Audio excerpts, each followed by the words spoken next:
هذا تلفاز من نوع تيليستار، من نوع تيليستار 24 بوصة، 24 بوصة LED. سأشعله، سأربطه مع الكهرباء.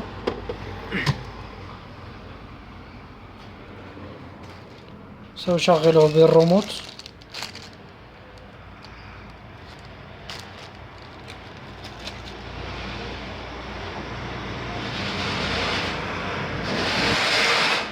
الجهاز يشتغل، ولكن صوته فيه مشكل.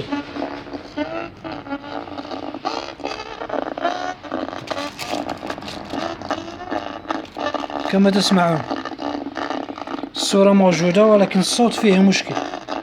سنفتحه ونرى المشكل معا إن شاء الله.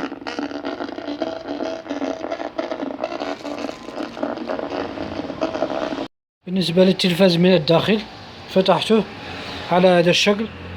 كارت 3 في 1، لوحة التغذية، كارت كنترول وانفرتور مدمجين في لوحة واحدة. سنرى مشكل الصوت إن شاء الله. نرى مشكل الصوت إن شاء الله. أرى هنا أن أيسي الصوت فيه انفجار، كما تلاحظون. هنا ثقب، هنا ثقب. أيسي الصوت فيه، أيسي الصوت هو المنفجر، هو الذي فيه المشكل.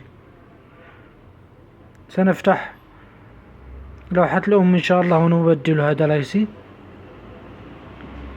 مع العلم أن هذا الأيسي 1517 CP CD 1517 CP معروف، هو أيسي الصوت منفجر. من هنا سأبدله إن شاء الله وأرجع لكم. ظاهر عليه مكان الانفجار، ها هو حفرة محترق. لإزالة الأيسي لابد من كسره. كسرته لأنه صعب في إزالته. كسرته لكي أزيله وأركب أيسي جديد إن شاء الله. مكان الأيسي القديم نزعته، وهو الأيسي الجديد الذي سأركب. نفس الرقم 15 17 15 17 بي. سأركبه إن شاء الله وأرجع لكم. لقد قمت بتركيب أيسي الصوت، ها هو جديد. ركبت أيسي الصوت جديد كما قلت 15 17 بي YD 15 17 بي. سأكتبه فوق الفيديو. سأركب الآن كارت كنترول مكانها وأجرب معكم الصوت إن شاء الله. ركبت التلفاز وجمعته، تيليستار 24 بوصة. ركبت كارت كنترول وجمعت التلفاز، وها هو الصوت.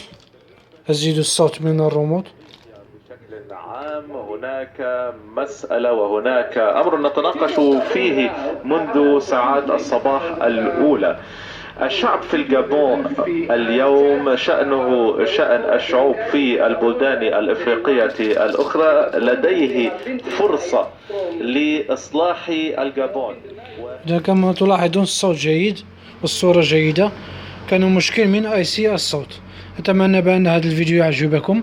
لا تنسوا الاشتراك في القناة جيم وشير وإعطاء القناة لإخوانكم لكي يستفيدوا. والسلام عليكم ورحمة الله وبركاته.